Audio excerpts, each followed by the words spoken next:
changing your life one story at a time. This is the Chicken Soup for the Soul podcast with Editor-in-Chief Amy Newmark. Hey, it's Amy Newmark with your Chicken Soup for the Soul. And today I'm going to share with you my most popular piece on Medium. If you don't know what Medium is, it's a place where writers can get their short pieces published either by themselves or in someone else's publication.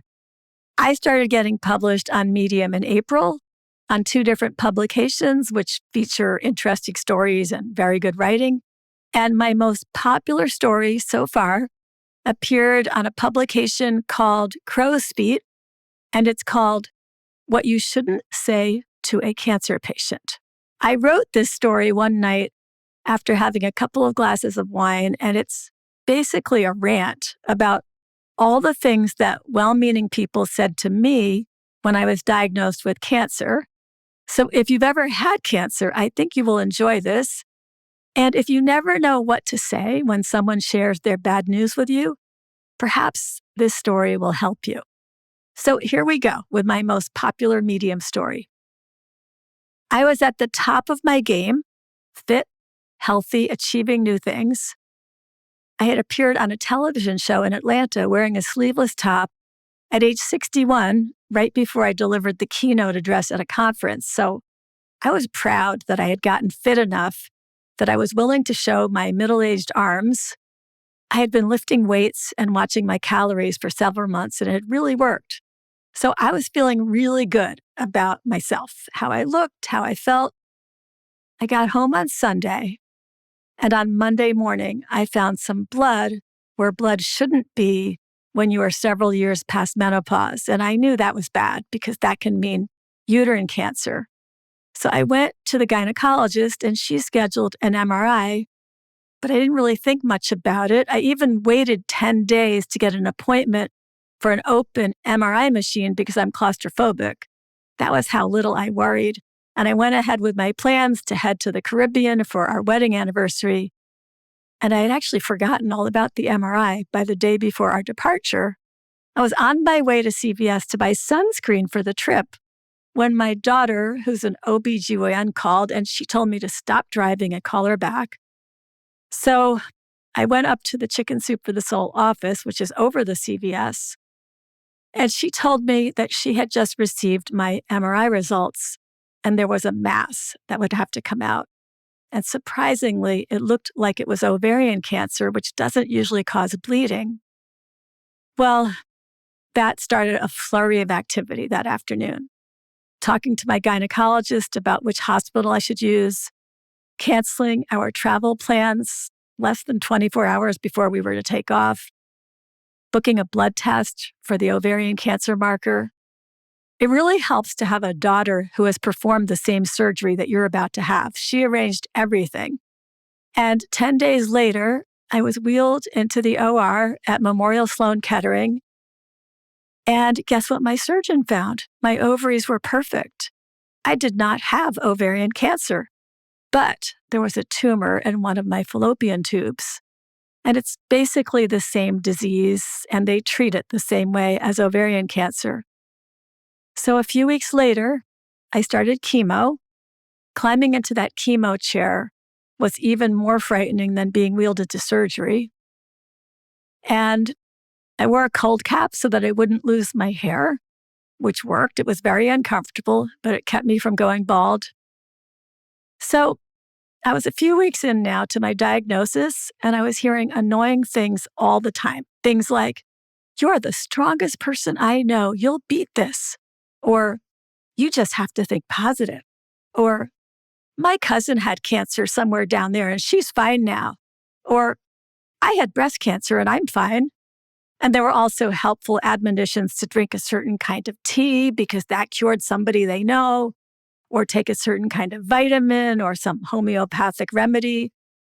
And I would think, this is cancer, people. I'm not drinking your weird tea from Amazon.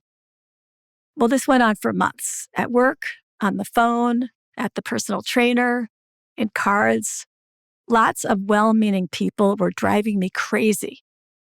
You know, when you tell me that I have to think positively, You're telling me that I should be able to make my cancer go away with my mind. If I can't get rid of my cancer by having a good attitude, there must be something wrong with me. I guess it's my fault that I still have it 6 years later.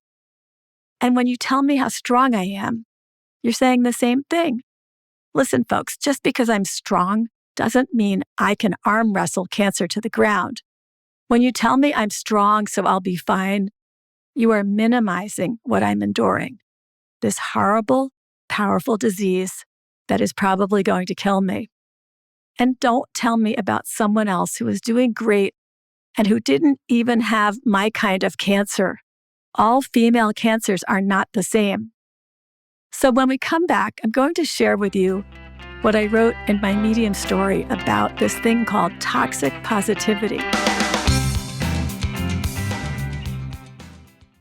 So one of my office friends kept telling me how strong I was and how I needed to use my positive thinking.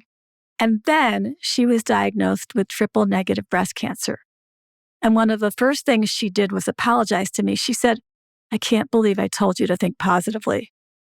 Well, a few years ago, I interviewed a therapist for the Chicken Soup for the Soul podcast, this podcast, and I learned that this well-meaning but hurtful way of talking is called toxic positivity. I looked up the definition, and this is what I found on verywellmind.com. Toxic positivity is the belief that no matter how dire or difficult a situation is, people should maintain a positive mindset.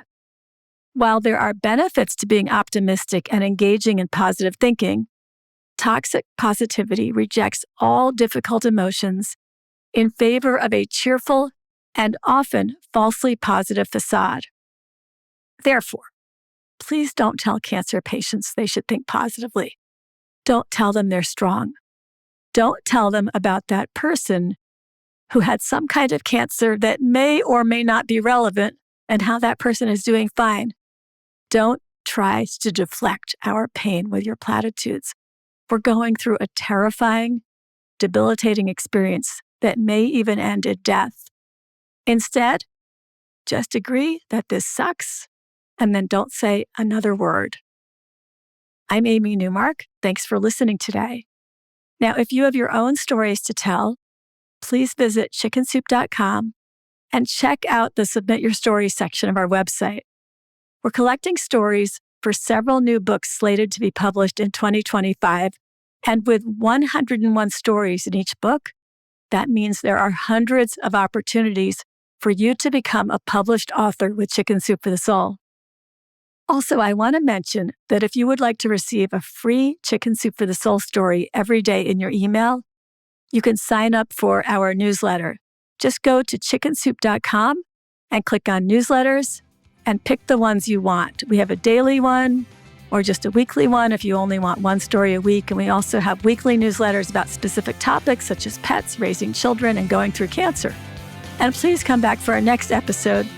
I'll be sharing 2 stories about how stepping outside your comfort zone by giving of yourself, your time, your money, maybe both, is so rewarding and empowering.